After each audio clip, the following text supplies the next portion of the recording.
I love commission work. A client of mine asked me to do a battle scene between the parasitic tarantula hawk wasp and a massive tarantula.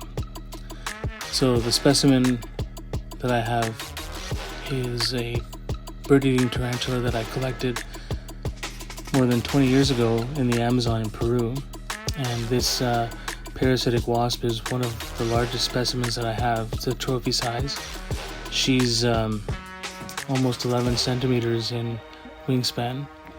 And I've got her in full attack mode, and I've got them posed as if they were actually having a real-life battle scene.